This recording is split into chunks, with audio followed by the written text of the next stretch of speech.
बोलो बांके बिहारी लाल की जय। एक व्यक्ति ने दास से पूछा, महाराज जी, संत को गृहस्थ का संग करना चाहिए या नहीं करना चाहिए?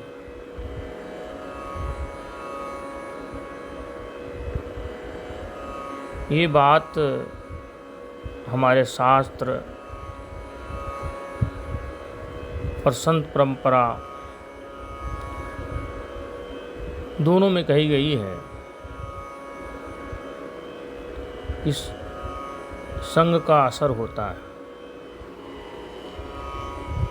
जैसा संग वैसा रंग। लोहा पारस के संग सोना बन जाता है और सोना चोर के संग मिट्टी। संत का मन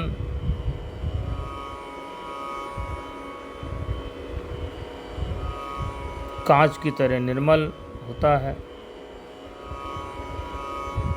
अगर रोज गृहस्थ की चिंता, लड़ाई झगड़े, लोभ की बातें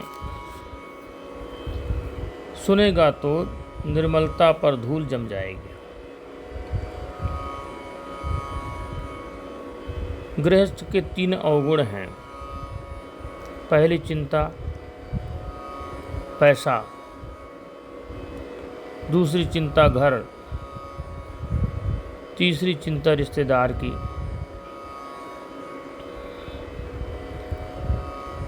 चौथा लोभ ये रहता है, एक मकान बन गया है तो दूसरा बना ले, दूसरा बन गया है तो तीसरा बना ले, तीसरा बन गया तो चौथा बना ले। इस होड़ में ग्रस्त लगा रहता है।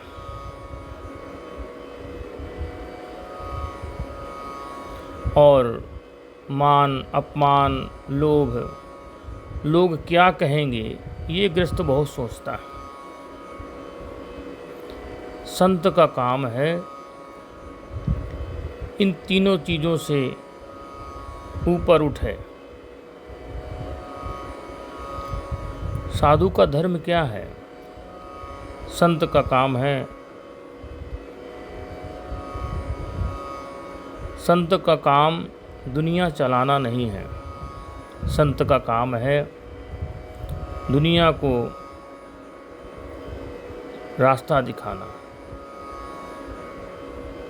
लोभ में पड़ना साधु का काम नहीं है।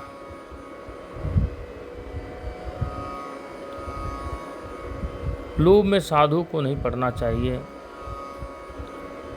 अगर संत खुद ही दुनिया में उलझ गया तो दीपक ही बुझ जाएगा, उजाला कौन करेगा? पर इसका मतलब ये भी नहीं है कि संत गृहस्थ से नफरत करे या उससे बिल्कुल न मिले।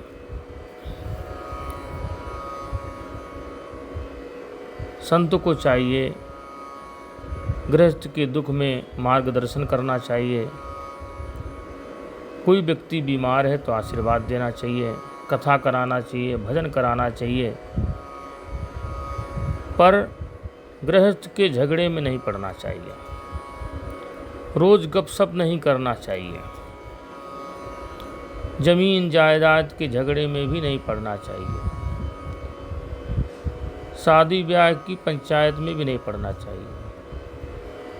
श्री तुलसीदास जी महाराज, श्री कबीरदास जी महाराज, श्री स्वामी हरदास जी महाराज सबके सब गृहस्थों से मिलते थे, पर उद्धार के लिए, उलझने के लिए नहीं।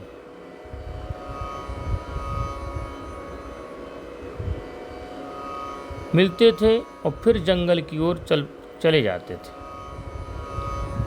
क्यों जाते थे? उनको पता था कि ज़्यादा गृहस्थ के संग में रहेंगे तो हमारा भजन बिगड़ जाएगा। गृहस्थों को संतों की ज़रूरत है,